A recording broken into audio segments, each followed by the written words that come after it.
لیکن Lewis force اپنی جگہ چھوڑ کے چلی جاتی ہے. تو یہ ایک بڑا ایک معاملہ ہے، مسئلہ ہے، جہاں پر پوری ریاست پاکستان کو اس کو ایڈریس کرنے کی ضرورت ہے. اور ظاہر ہے بلوچستان ایک مکمل طور کے اوپر ایک توجہ مانگ رہا ہے. ہم نے یہ دیکھا ہے کہ ماہرنگ بلوچ صاحبہ جب سے گرفتار ہوئی ہیں تب سے بلوچ لبریشن آرمی کے جو دہشت گرد جو تنظیم ہے، ان کی جانب سے جو دہشت گردانہ واقعات ہیں ان کے اندر شدت آتی ہوئی جا رہی ہے. چونکہ میں تو کم از کم اس معاملے کے اوپر بالکل کنفرم ہوں کہ بلوچ لبریشن آرمی ہو اور بلوچ یکجہتی کمیٹی ہو، یہ ایک ہی سکے کے دو رخ ہیں.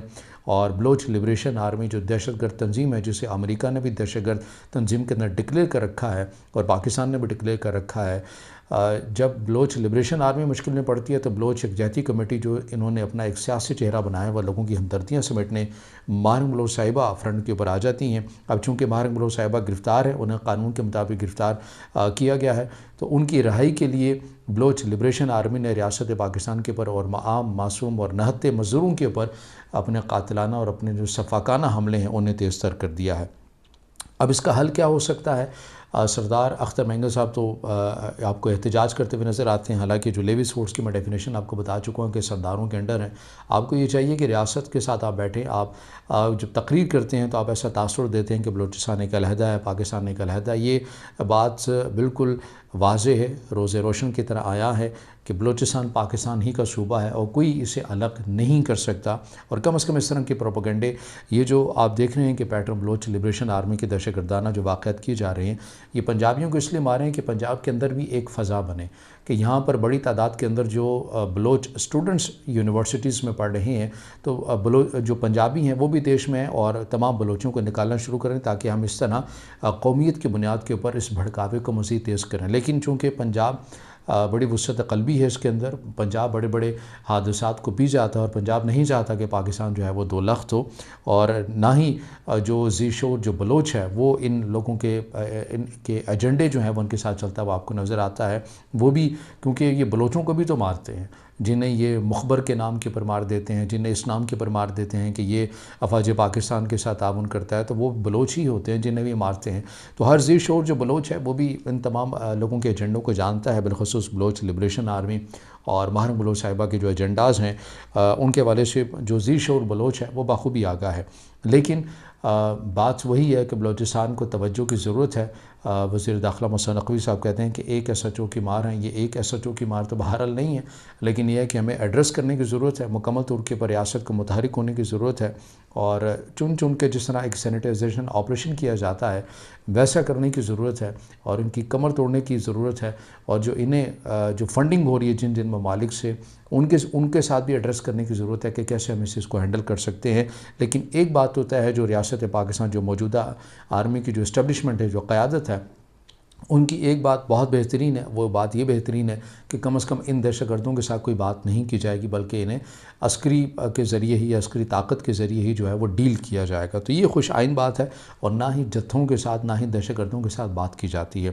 بات جن سے ہوگی، اگر کوئی ذمہ دار شخصیت ہیں، سردار ہیں، وہ آئیں اور اپنا کلیدی کردار ادا کریں اور اس کے ساتھ ریاست پاکستان کے ساتھ معاملات کو حل کریں. اور لیویس فورس جو اس کام کے لیے بنائی گئی تھی انہیں متحرک کرنا سرداروں کا کام ہے.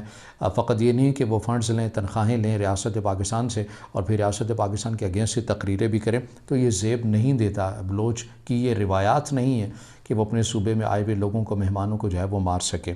تو یہ اب تک کی صورتحال ہے. اور اگر لیویس فورس نے اپنا کام نہیں کیا تو پھر اگر لیویس فورس بنانے کے لیے بھی دیگر صوبوں سے اگر لوگ یہاں پر لائے گئے تو پھر یہ سردار کہیں گے کہ ہمارے جو بلوچ ہیں انہیں روزگار نہیں دیا جاتا.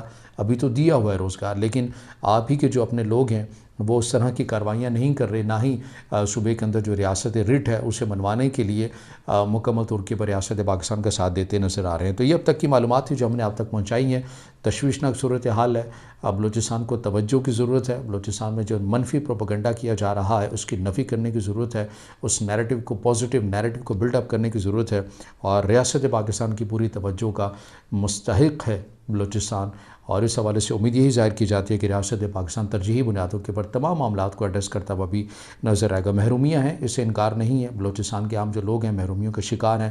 ان کی دہلیز کے اوپر انہیں تعلیم بھی ملنی چاہیے، صحت کا نظام ان کی دہلیز پر ہونا چاہیے.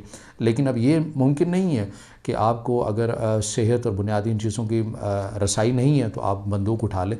پنجاب میں کتنے ہی ایسے ایریاز ہیں جہاں پر ابھی بھی بنیادی چیزیں مہیا نہیں ہیں.